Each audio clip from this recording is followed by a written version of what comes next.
My name is Humphrey Bogart, in case there are those of you in the audience who are either too young or too old to know who I am.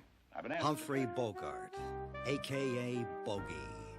The tough guy we'd all like to be, or even be with. The other times, you're just a stinker.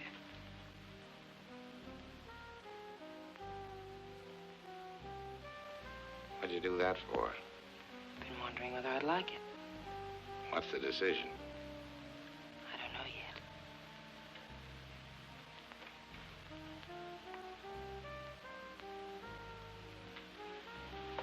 It's even better when you help. He's the guy who's seen it all, done it all.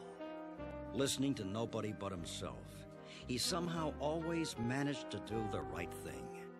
Where I'm going, you can't follow. What I've got to do, you can't be any part of. Ilsa, I'm no good at being noble, but it doesn't take much to see that the problems of three little people don't amount to a hill of beans in this crazy world. Someday you'll understand that. Now.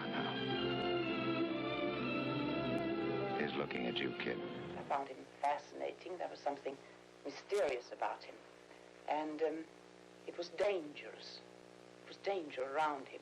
He had no side, no pretensions, and loved having a good time.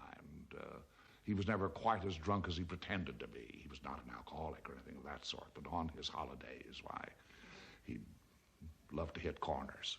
Bogey always called himself a last century boy because he was born on Christmas Day of 1899. He was a very old-fashioned man in many, many ways. And he was very much a gentleman. Sunday morning, January 13th, 1957, Betty told Bogey she was going to pick up the children from Sunday school. "Hurry back," he said. They were his last words.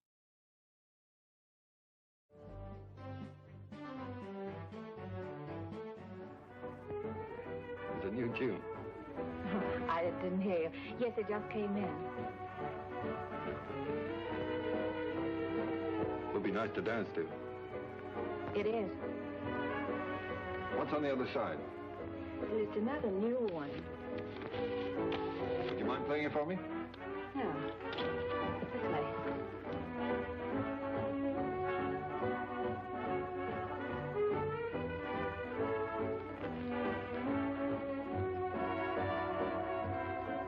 For I'm content the angels must have sent you, and they meant you just for me.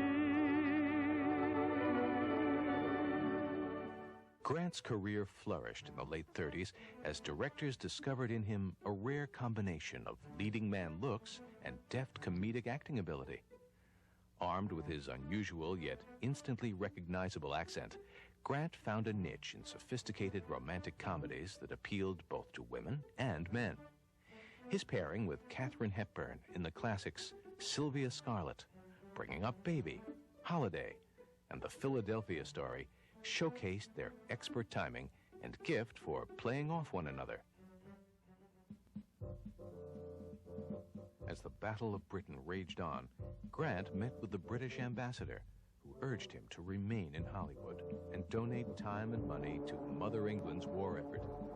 His $125,000 salary from The Philadelphia Story went to British war relief. Grant's patriotism was just as fervent for his adopted country as well. In 1942, he became an American citizen and legalized his name.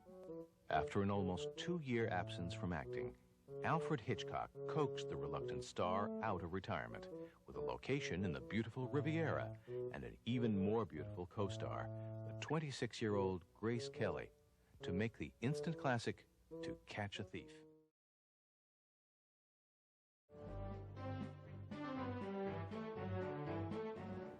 See, I don't want one for one night. I want something for 1,001 nights. With plenty of room here for labels from Italy and Baghdad, Samarkand. Great big, sir.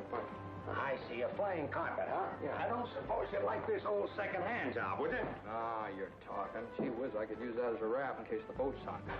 How much this cost? No charge. That's my trick here, George. Sounded like you said no charge. That's right. Well, What's my name doing out here? A little present from old man Gower. Came down and picked it out himself. He did? James Stewart won America's heart with his small-town honesty, lanky charm, and trademark stammer. President Harry Truman spoke for the nation when he said, "If Bess and I had had a son, we'd want him to be just like Jimmy Stewart." Jimmy Stewart's appeal was his freshness, his boyishness. He was a great actor, but all looked so simple when he did it. It didn't look like acting. And I think that was his charm. That was his appeal. Jimmy Stewart is a person that makes you feel totally at ease without seeming to do anything special.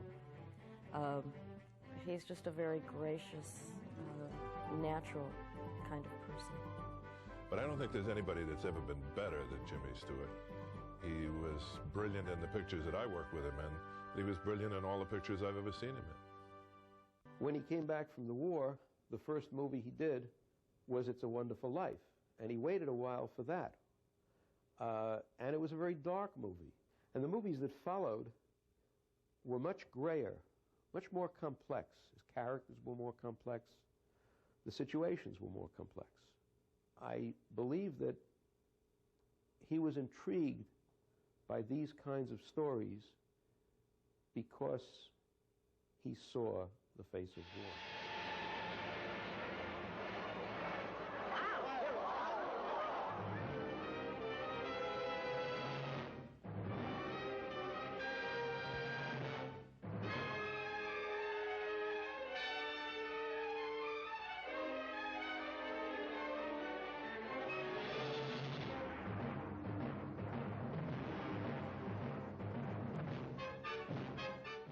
Stewart says he'd like to be remembered as a man who believed in hard work.